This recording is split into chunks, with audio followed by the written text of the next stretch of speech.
Hello, and welcome to this episode of our podcast, How to Learn English. If you've ever wanted to speak English more confidently, understand native speakers, or simply improve your skills step by step, then you're in the right place. In this podcast, we'll talk about simple but effective ways to make your English learning journey easier and more enjoyable. Learning a new language can feel like a big challenge, and many people don't know where to start. Some try reading books, others listen to music, watch movies, or use apps. But what really works best? And how can you stay motivated when progress feels slow? That's what we're here to talk about today. We'll share some personal tips and experiences, and we'll also explain how you can build good habits, use your free time better, and find fun ways to practice English every day. You don't need to be perfect. Making mistakes is actually a great part of the learning process. So, don't worry if you forget a word or use the wrong tense. What matters most is that you keep going. Throughout the episode, we'll also give examples of real-life situations where you can use English and how to make the most of those moments. Whether you are learning for travel, work, school, or just for fun, we believe that everyone can find their own path to learning this global language. So, grab a cup of tea, sit back, and enjoy. Let's take the first step together toward better English. You're not alone, and with the right tools, a little time, and a positive attitude, you'll be surprised by how much you can grow. Let's begin. Why can't you speak English fluently yet? So, why is it that so many people still struggle to speak English fluently even when they know tons of vocabulary and grammar rules? Well, let's break it down. First, it comes down to this. We need to use what we've learned spontaneously. That means when someone speaks to us in English, we need to respond in the moment, create sentences on the spot, right then and there. But if you've only studied grammar or memorized vocabulary and haven't actually used English in real-life situations, you're not practicing the most important part, speaking. And speaking is a skill. Like any skill, you get better at it by doing it. Second, a lot of us don't see speaking English as something fun. Instead, we see it as stressful or uncomfortable. And what happens then? We avoid it. Maybe not on purpose, but our brain says, nope, this is too much pressure, and we just stay quiet. Third, there's the confidence issue. So many learners think, if I say something wrong, people will laugh at me, or they'll think I'm not smart. But here's the truth. That thought usually doesn't come from others, it comes from us. It's our own fear, not someone else's judgment. And because of that fear, we focus too much on avoiding mistakes instead of simply trying to communicate.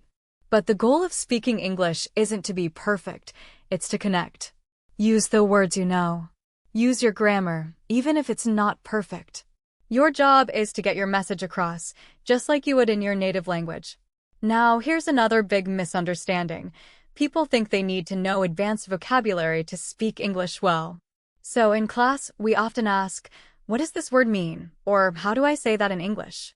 And sure, vocabulary helps, but you don't need fancy words to express yourself. If you don't know a word, use other words. Say it another way. That's what communication is all about. Fluency isn't about big words, it's about practice.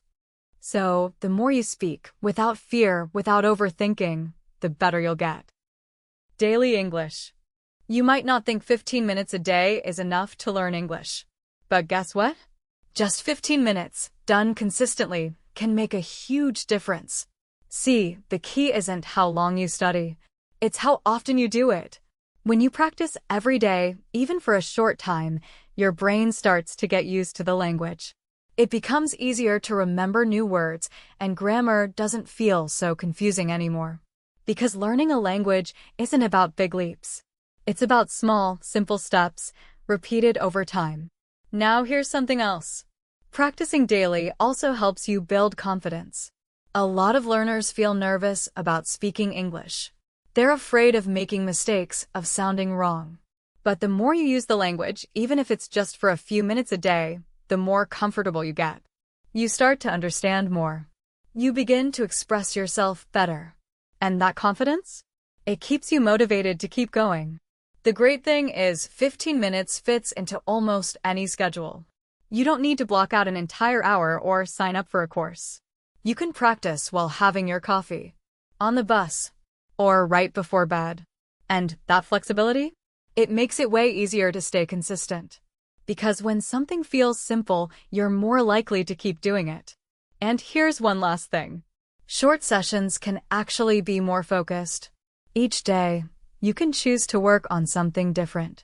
Listening, speaking, reading, or writing. One day it's a podcast. The next day, a short article. Another day, you write a quick paragraph about your day. This keeps learning fun. And it helps you grow in all the skills you need to speak English well. So, let's keep it simple. Just 15 minutes a day. It's easy. It's effective.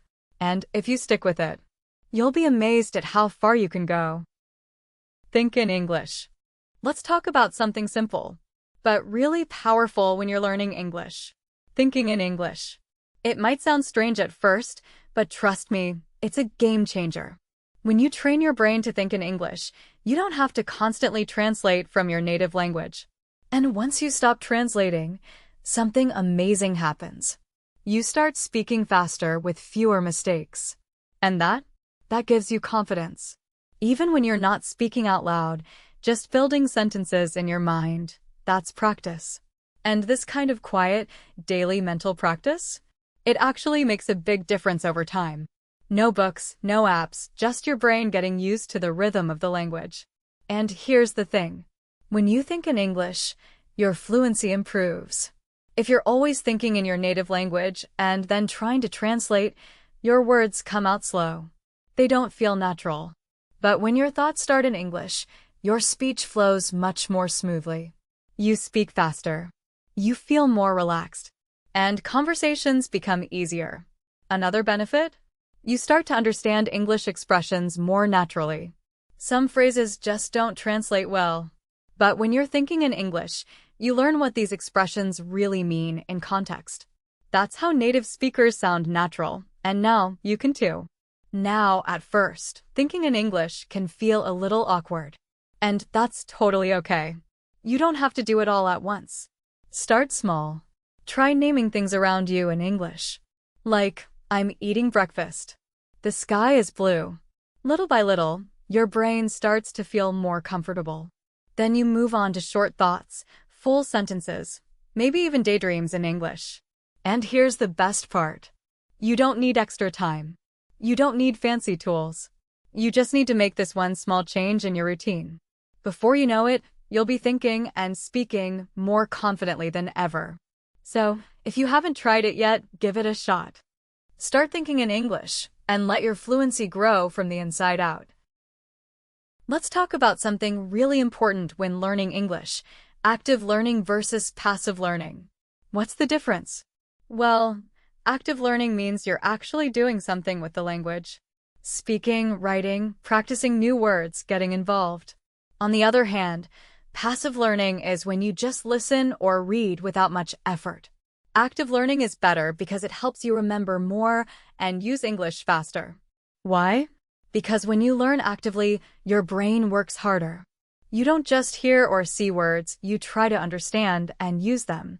For example, when you speak or write, you have to think about grammar and vocabulary. This makes your brain hold onto the information much better. Passive learning, like listening to a song or reading without focus, doesn't make your brain work as much. So, it's not as effective. Another big reason to choose active learning: it helps you practice speaking, which is super important. If you only listen or read, you might know a lot of words, but speaking feels hard. Speaking helps you use words and grammar in real situations. It also improves your pronunciation and fluency. And yes, you'll make mistakes, that's good. Mistakes help you learn and get better. Active learning is also more interesting. When you do things like write a story, answer questions, or play language games, it keeps your attention. That makes learning fun and less boring. Passive learning can feel boring because you're not really involved. And when you get bored, you might stop learning or forget what you studied. Plus, active learning helps you understand English better. When you speak or write, you see which parts are hard for you. So, you know what to practice more. Passive learning doesn't give you this chance because you're not using the language yourself. Active practice gives you feedback and helps you improve faster. Of course, both active and passive learning have their place. For example, you can listen to a podcast, that's passive, and then try repeating what you heard or write a summary, that's active. Using both methods is good, but active learning will help you more. If you want to learn English well, try to speak, write, and practice every day. Join conversations, write short texts, or read out loud. These activities make your brain work and help you remember better. Remember, learning English is not just about listening or reading, it's about using the language. The more you practice actively, the faster you will improve. So, to sum it up, active learning is better because it helps you use English, remember more, stay interested, and know what to improve. Try to practice actively as much as you can for the best results. What is your motivation? Having motivation or a clear goal is very important when you're learning English. Learning a new language can be a long and sometimes difficult journey. Without a reason or purpose, it's easy to feel tired, frustrated, or lose interest. When you have motivation, you understand why you are working hard. This helps you stay focused and keep going, even when things get challenging. Motivation gives you direction. Maybe you want to learn English to get a better job, travel, study abroad, or talk with people from different cultures. When you think about your goal often, it reminds you that learning English is useful and important for your life. This feeling makes learning more interesting and helps you avoid giving up. Every small step you take brings you closer to your dream. Having a goal also helps you measure your progress. If you want to pass an English exam, have a conversation with a native speaker, or understand a movie without subtitles, you can see how close you are to reaching your goal. Seeing progress is very motivating. When you notice your English is better than before, you feel proud and want to keep practicing. Sometimes, learning English can feel slow. You might forget words, make many mistakes, or feel nervous when speaking. These moments can be discouraging. But if you remember your motivation and your goal, you will find the strength to continue. Motivation reminds you that success takes time, effort, and patience. It keeps you moving forward even when learning is hard or boring. Motivation also helps you organize your learning. When you know what you want to achieve, you can choose the right materials and practice the skills that matter most to you. For example, if your goal is to speak English fluently, you'll spend more time practicing speaking and listening. If your goal is to read books or write emails, you'll focus on reading and writing. Having clear goals makes your study time more useful and effective. It's important to set small goals as well as big ones. Small goals can be learning 5 new words each day, practicing speaking for 10 minutes, or watching one video in English every day. These small steps make big goals easier to reach. Every time you finish a small goal, you feel happy and motivated. This positive feeling helps you keep learning without feeling tired or bored. Another reason motivation is important is that it helps you stay positive. When learning a language, you will face challenges and make mistakes. Sometimes, you may feel shy or afraid to speak.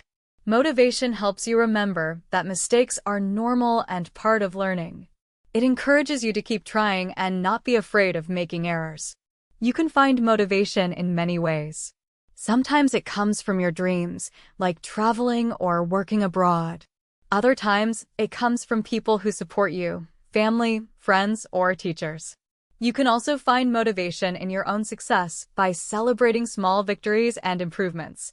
Whatever your reason is, hold on to it and remind yourself of it often. Having motivation and clear goals is one of the most important parts of learning English. It gives you a reason to study every day, helps you see your progress, and keeps you strong when learning becomes difficult. Always remember why you started learning English and keep your goals in mind. With motivation, patience, and regular practice, you will reach your goals and speak English confidently. And that's it for today's episode.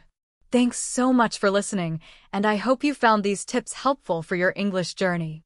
Remember, learning a language is not a race, it's a process. Keep showing up every day, even if it's just for a few minutes. Be patient with yourself, stay motivated, and enjoy each step along the way. If you liked this episode, don't forget to follow or subscribe so you don't miss the next one. And if you know someone who's also learning English, share this podcast with them. You might help them more than you think. Until next time, keep practicing, keep learning, and most importantly, keep believing in yourself. You've got this. See you soon.